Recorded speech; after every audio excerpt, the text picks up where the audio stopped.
Welcome back to Movie Moshow. Today we are going to preview the horror film, Stepfather. If you like our content, don't forget to like and subscribe. We post multiple times daily. Spoilers ahead. Grady Edwards alters himself in a bathroom in a suburban Utah home. He trims his beard, colors his hair, and takes out his brown contacts. The camera shows the bodies of his wife and her 3 children as he exits the house. The authorities are conducting an investigation because they suspect a serial killer is at large because it was reported that another family was slain similarly in New Jersey not long ago.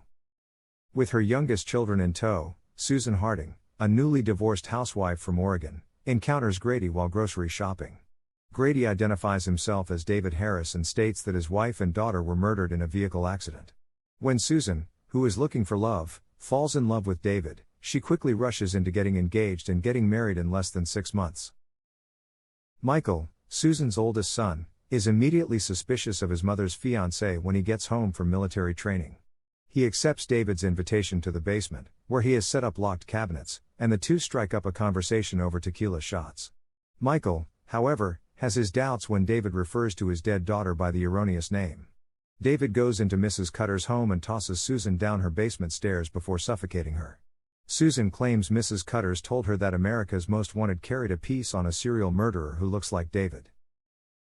Jay, Susan's ex-husband, confronts David about touching Sean, his younger kid, furiously. He cautions Susan that she is ignorant about David. David's decision to resign from his position as Jackie's sister Susan's real estate agent in order to avoid showing a photo ID and other forms of identification raises more questions about him. Later, Jay confronts David about what appears to be a fabrication concerning David's college experience. David suffocates him with a plastic bag and beats him with a vase. Using Jay's phone, he texts Michael to let him know David checked out fine. David informs the family when the neighbor's death is found 2 weeks later. Michael is disturbed after hearing what the mailman, who provided less detail than David, told David. Kelly, Michael's girlfriend, tries to encourage him to concentrate on his college applications as he becomes more fixated with David's story's inconsistencies.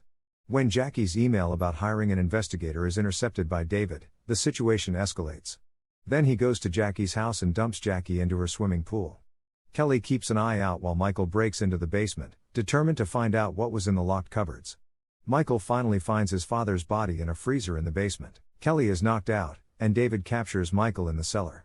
He scolds Susan for her poor parenting and claims that he believes she could be Mrs. Grady Edwards after the disturbance awakens her. David grimaces in response to Susan's startled expression and queries, "Who am I here?" "David," is what he says when Susan calls his name to try to shake him out of it. "David Harris here." After seeing Kelly unconscious, Susan realizes the situation and runs, locking herself in the bathroom. The mirror behind the door is broken when David kicks it in.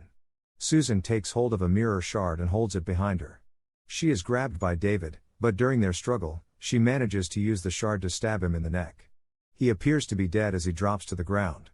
Michael discovers Kelly after making his way out of the cellar. They believe David is dead when they discover Susan in the corridor across from the restroom. When David comes up from behind and barricades the stairs, he chases everyone up into the attic where he fights with Michael. Both fall unconscious to the ground after landing on the roof and then off its edge. Michael discovers that he has been in a coma for just over a month when he wakes up. David is still alive, he discovers, and he escaped the scene before the police came. In the final scene, David is shown with his appearance and identity altered once more to Chris Ames. He runs across a woman shopping with her 2 sons when he is working at a hardware store. Thank you for watching and don't forget to like and subscribe.